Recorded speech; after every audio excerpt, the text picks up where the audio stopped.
说起了江户时代，你知道江户时代应该可以说是最具代表日本的时代，所以这个江户时代留下了非常多我们现在看到日本的很多的建筑特色。佐贺城本丸历史馆，它就是江户时代的。在1838年，佐贺城本丸呢，利用原来的博物馆，它的木造的建筑的复原、修筑的规模，多为当时的日本之最。里面光是馆内，它就铺有700多张的榻榻米，所以你看那个空间有多么的宽广，而它又是在江户时代的末期所整修建，所以你看看这样子的建设是不是很具有日本的风格啊？我们现在就走到了这里面，可以看得到一系列的关于江户时期日本人建成的整个模式，从榻榻米到武士身上的装备，到他们的武器。我觉得有时候换一个方式去听历史，去讲历史，去了解历史，你就会觉得它很有趣味。比如说日本人为什么喜欢用榻榻米？这个有时候多去了解，还有他如何用木造建筑去建设他的城，都很特别哦。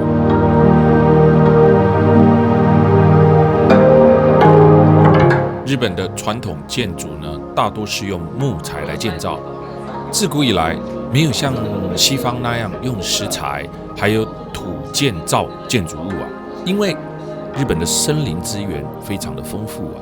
而且它的吸湿性，木材就很适合在这种高温啊、多湿的气候。同时呢，日本地震多，所以温泉多嘛。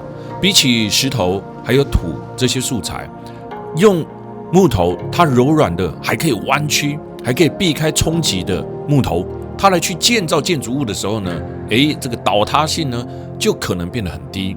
这也就是为什么我们常在日本看得到的几乎都是木头建造。因此呢，即使在现在的社会上，钢筋混凝土很普及了，日本很多的地方都还是用木造的，尤其是你到乡下走一圈的时候，你就会发现了。那日本的传统的建筑的特色呢，榻榻米、拉门、隔扇等等。另外，木材建筑也可以说是有着日本特色的方法哦。再来就是日本特有的茶道文化，茶道文化也可以道道地地体现日本人的精神。你看看，这个就是武士文化，有没有？每一个人都可以当男神、当武士啊！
中国的茶道文化，华人的茶道文化，虽然日本的茶道文化也是源自于中华民族，但是我觉得日本人在茶道文化上面呢，更是体现了一种精致之美，每一个步骤，然后很细致，再来很讲究，再来它保有一种艺术的内涵在里面。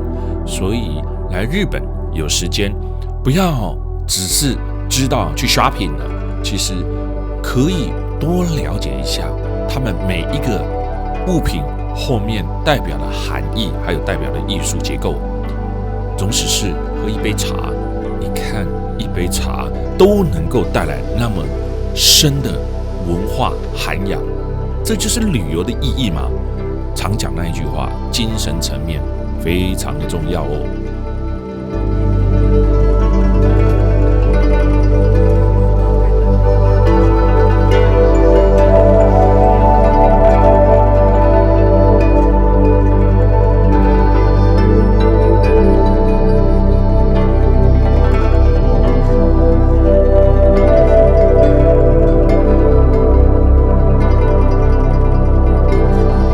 北九州的枫叶呢是较晚开的时候，九州大约在11月上旬到12月下旬就开始呢会有枫叶的景点啦。现在我们来到的也许是一个比较冷门的景点，它叫做大兴善寺。这个大兴善寺呢也是一个非常有名的赏花景点，它就在佐贺县基山町的大兴善寺，它就位在气山的山脚下，拥有1300年的历史。别名它又叫做杜鹃花寺，听得懂吗？就是它这边在春天会开杜鹃花，在秋天会有枫叶季。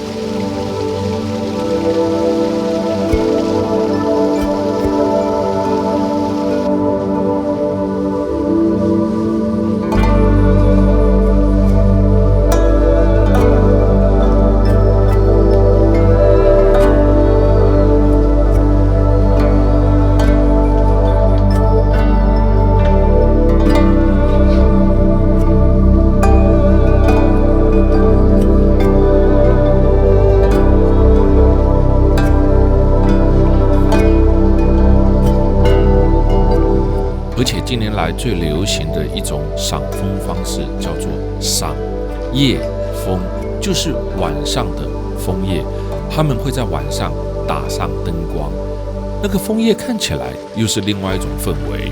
但是要在晚上看枫叶呢，其实在旅游的团体过程当中是比较难达成的，那个都是你要很有时间、自由行的朋友们，你才能够去感受得到，因为它到晚上。其实很多人在旅游的时候常常会忽略的一个，我们常在台湾讲工作有工时，对吧？你们有曾经发现吗？其实所有的不管是日本或者是在台湾，所有的旅行社的带团的服务人员，你有想过他们其实也有工时的问题吗？这是很多人不太了解的。司机有司机的工时，不能超时，免得有危险。那你觉得领队跟导游呢？其实也是，他们也有工时的时间，只是因为服务业在台湾已经形成了一个比较难以用价钱去衡量的方式，所以工时很常会被忽略掉。不然你想想看，带团的人从早上一大早就已经开始在工作了，你觉得他要工作到几点才能够结束呢？所以我刚刚才会提到夜枫这一块区域，它比较难完成的原因，是因为旅游团体通常很少进行到晚上去，所以大部分夜枫的行程呢，都是属于自己去玩的旅客比较会去欣赏它。早上的枫叶跟晚上的枫叶各有特色，如果有机会，我觉得我们都可以去看看不一样的感受。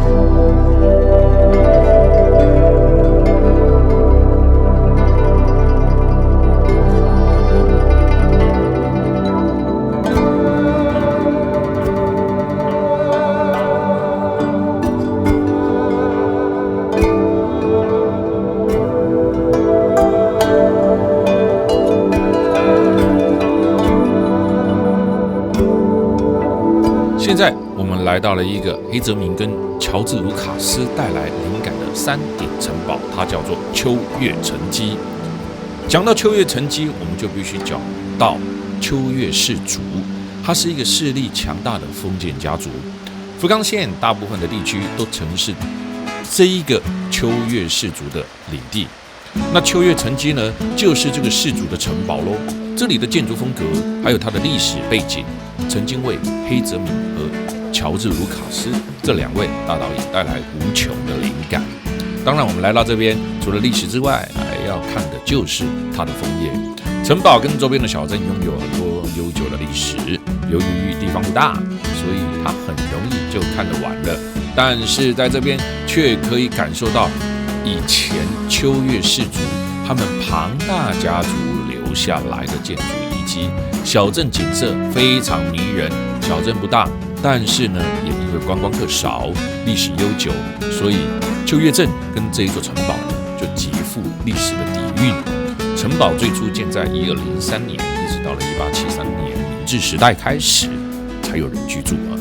保持至今的遗迹包括了石墙，还有部分重建的城楼，其中的黑门、凹门啊，尤其令人印象深刻。那小镇里面有几个意义非凡的神社跟寺庙，秋月的八幡宫就位于森林的中心，它的南边的小山上面曾经是武士用来战前准备跟举行宗教仪式的地方。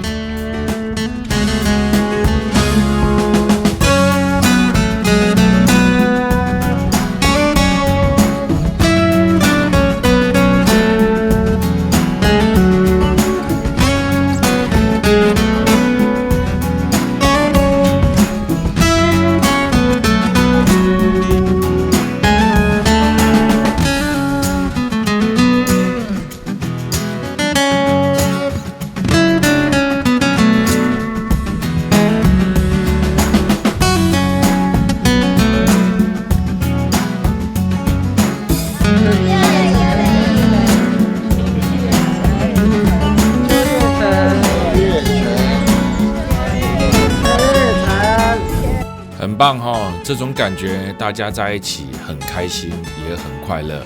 其实有时候你认真去思考看看啊，虽然也许上了年纪才出国旅游，但是我相信每一个上了年纪的人，其实你的生活经验、你的人生历练各方面都是非常非常的丰富的。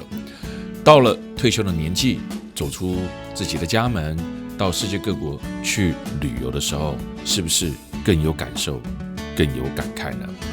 我最常听到的就是很多人告诉我说：“哎呦，我世界哪个地方没有去过啊？我是很懂旅游的。”其实我觉得，常讲这个很懂旅游的人，其实真的懂旅游吗？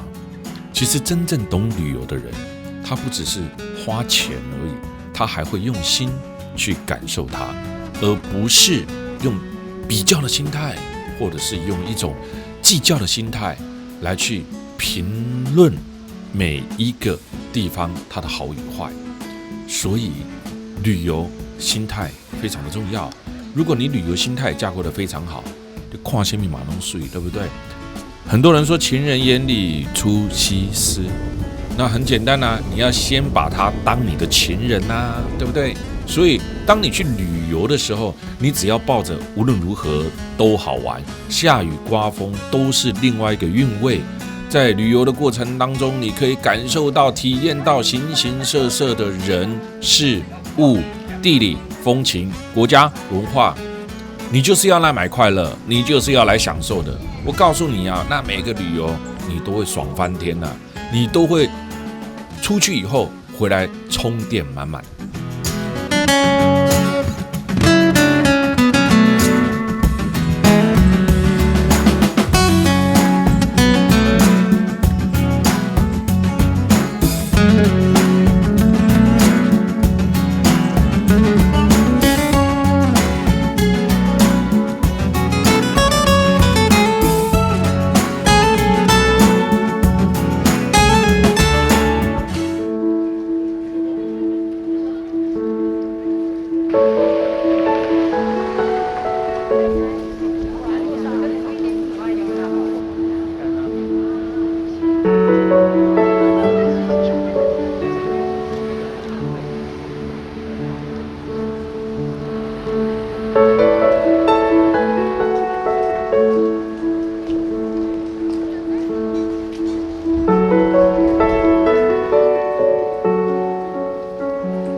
哎呦喂啊！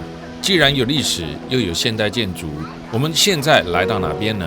我们来到了市区，我们来到了九州福冈最具代表性的神社，它叫做太宰府天满宫。周边的氛围呢，令人觉得很放松啊，既没有历史的沉重感，然后又有很多的商店，星巴克也有啊。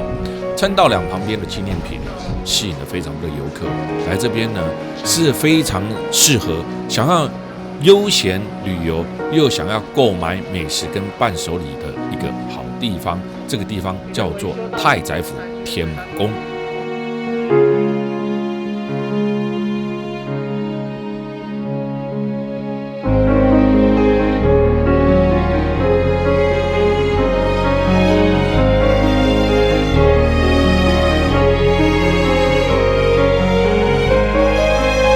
每一个人都摸了金牛，对不对啊？摸完之后呢，希望呢每一个人考试考100分，好不好？太宰府天满宫到底是你拜什么物件？他拜的就是学问之神。学问之神又叫做菅原道真，他在西元800到900年之间的一个人物，是深受日本人喜爱的日本学者、政治家跟文人啊。幼时他就发展出自己学术的才能，当时当上了学者的最高职位的文章博士。可是因为呢没有根据的罪行，所以他当时就被从京都流放到了太宰府。以前的社会环境就是这样啊，冤狱很多啊。现在当然在我们生活的社会上比较少，但是也是有了啊。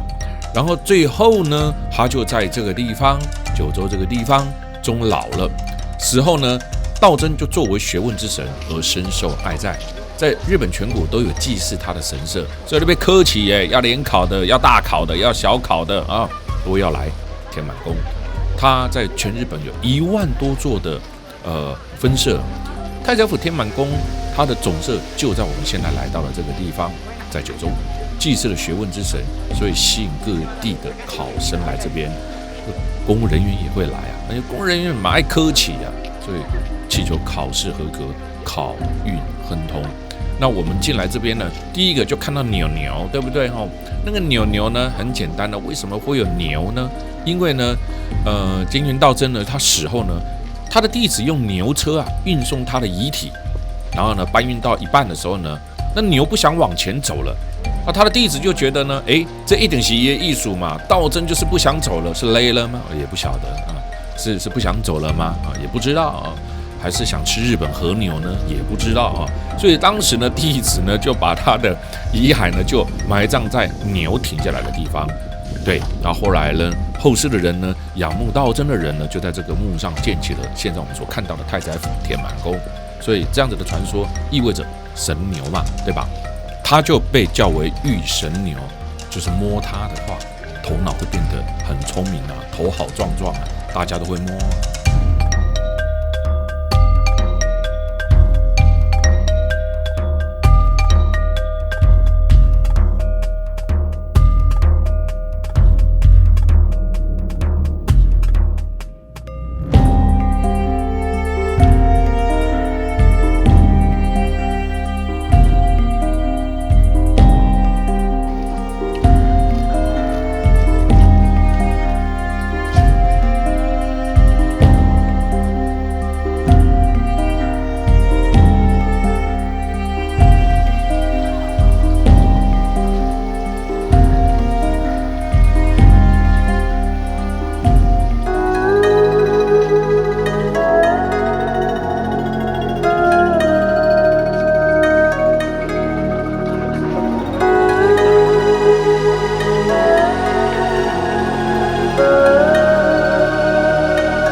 其实一个地方只要有了神话故事，都会吸引人潮。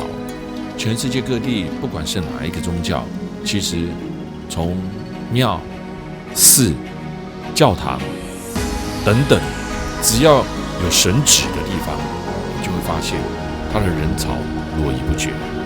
其实在某种情况来讲，第一个，宗教的力量真的非常的大，它超越过任何一种说话的力量，它可以改变人的思考。但是你又有发现吗？其实人真的是一种非常脆弱的生物啊，对于很多自己未知的事情啊，对自己没有办法控制的事情啊，往往在这个时候他的内心里就会有一个空洞期。这个时候任何的东西都很能够扭转他的想法，而宗教的力量就是这样。所以宗教如果是好的，真的它是造福人群的，但是往往有时候在某种情况，某一些国家它的政治、它的文化，它不会去管理所谓的宗教，那这个宗教呢就会变成有一点怪力乱神。其实常常在我们身边就可以发现，对不对？到处都是寺，到处都是宫，这就是重点之一。宗教其实还是很好的。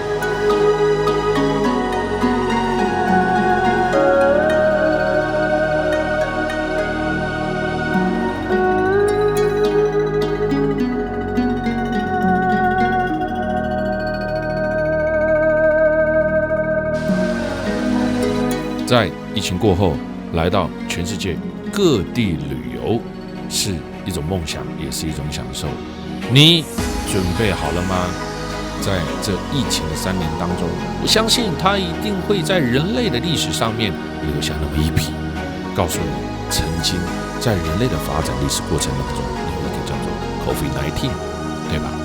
那当我们好不容易经历过这些，我们是不是更要感谢上天的安排，让我们能够很健康，还能够到世界各地旅游？我相信将来我们会开放的更多，将来将可以介绍更多美丽的地方让大家欣赏。